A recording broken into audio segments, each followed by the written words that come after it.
արտասահմանում միջազգային հարաբերությունների ժամանակ էպես է ստացվում, որ անգամ գրողների խմբերի մեջ ղեկավարը ես եմ լինում։ Ինչու՞, որտեղ մեր ժողովրդին հարգում է։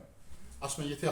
Հայաստանից է, ուրեմն թող Թամադալին կլինի։ Բոլոր սեղանները ես եմ ղեկավարել Մինսկում։ Սա նշանակում է հայը կշիռ ունի միջազգային։ Ասում են Նոյան Տապան, Արարատ Լեռ, եւ անմիջապես բոլորի ուշադրությունը գրավում ենք մենք հայերս։ Այսինքն մենք հենց միաբան լինելու հիմք այն պիտի լինի, որ մենք այդքան հարգարժան ազգ ենք ամբողջ աշխարհում։ Ամբողջ աշխարհում իմ ընկերները բոլոր 40 երկրից ընկերներ ունեն, բայց բոլորը հարգում էին ինձ հենց միայն այն բանի համար, որ ես Հայաստանն եմ ներկայացնում։ Մյուսը խոսում ենք այն մասին, որ ինչու աշխարհը անտեսում է մեր ցավը եւ չի աջակցում մեզ։ Սիրելի բարեկամներ, եթե հարևան ունես, այդ հարևանի դուռը բացիր։ Եթե հարևան ունես, այդ հարևանի լավություն արա, շփվիր հետը։ Բելոռուսական գրականության վերջին անթոլոգիան տպագրվել է հեռավոր 1957 թվականին։ Այդ ենք մենք ուզում, որ աշխարհը մեզ օգնի։ 57 թվականից սկսով մենք մեր հարևանների դուռը չենք բացել։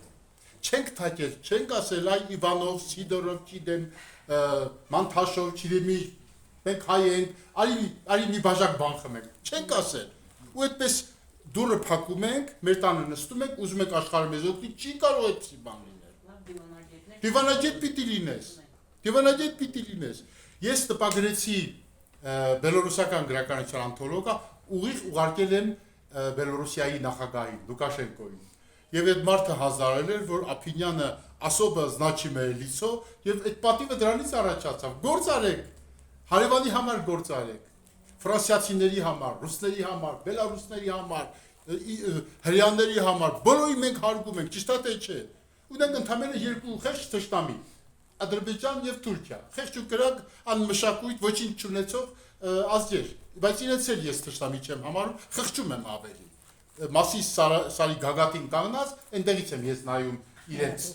ահա թե ինչու իմ վերաբերյալ ասելիքս ինչ է պիտի աշխատենք։ Վերջին տարիներին հատկապես մենք ձեռքներս ծալած նստել ենք Հայաստանում, ասում ենք աշխարհ, խիչ ես մեզ օգնում, խի պիտի օգնի։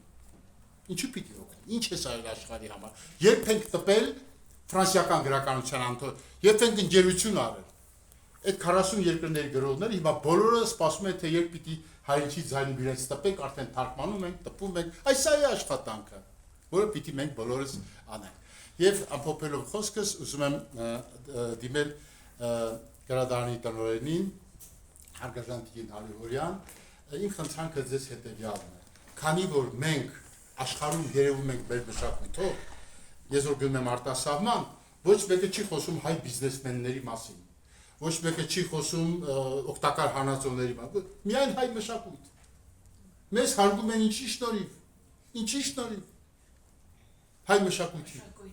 Ոչ մեկը չի խոսել անգամ պղնձի, մոլիբդենի մասին, որ ունենք, էլի շատ բաներ ունենք, ոսկերներ, ամեն, բայց ոչ մեկը չի խոսում։ Բոլորը ասում են հայ մշակույթ, բայց իսկ մենք հայ մշակույթ այստեղ պարտում ենք, հարգում ենք, այս է խնդիրը։ Իմ առաջարկը սա է, որ գրադարանը խնդրում եմ, քանի որ դուք բոլոր խնդրանքները կատարում եք, ես շատ հարգում եմ, լավագույն ընթերցողների հեռախոսները վերցրեք, կապ հաստատենք, լավագույն ընթերցողների հետ։ Եվ ես ուզում եմ ձեզ նվիրել մեր հայրենիքի ձայնի մի համարը, մեր հայրենիքի ձայնը, որ Վահագն Դավթյանի թերթն է, 65 թվականին, 60 տարեկան դարձավ այս տարի։ Ձեր գրադարանում նշելու ենք հայրենիքի ձայնի 60-ամյակը։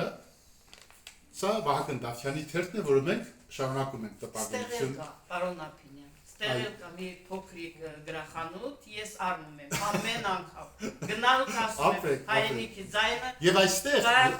200 դրամ ընդամենը։ Եվ այստեղ իմ հոդվածը կա, ովքեր են ժամանակակից հայ գրողները։ Ես պիտի խնդրեմ, որ ընթերցողների հետ կապը լինի, մեր հաջորդ հանդիպումների ժամանակ ես կուզեմ, որ մի 10 ընթերցողի դուք հրավիրեք, այսինքն կապ ունենանք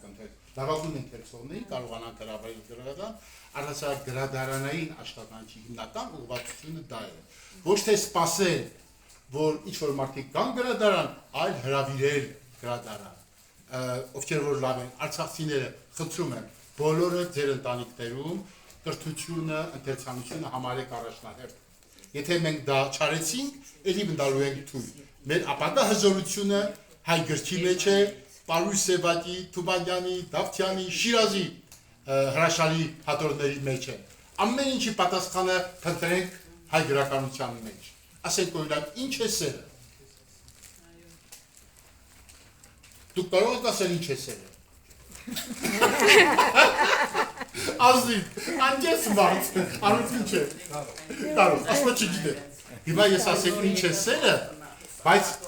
այնպիսի պատասխան պիտի տամ, սիրելի բարեկամներ, որ ինձ հետ ոչ ոք չվիճի, որտեղ դա իմ անձնական կարծիքը չի։ Դու հիմա կլսեք Հովհաննես Շիրազի կարծիքը։ Ինչ է սերը։ Սերն այն է, որ ձյուն աղջկան հուր կրակից ազատես, կայծատնարնես սրի տեղակ, արտիվ նոթում թրատես, այս է սերը, համաձայն ես կարող ինձ հետ, ապրիս, այս է սերը, թե չէ, ես խեշճացած, իրար հետ չեն շպվում, իրար սերը դա է, վսեմական զգացում, որտեղ տղամարդը դառնում է արյուծ, իսկ աղջիկները դառնում են հրեշտակներ,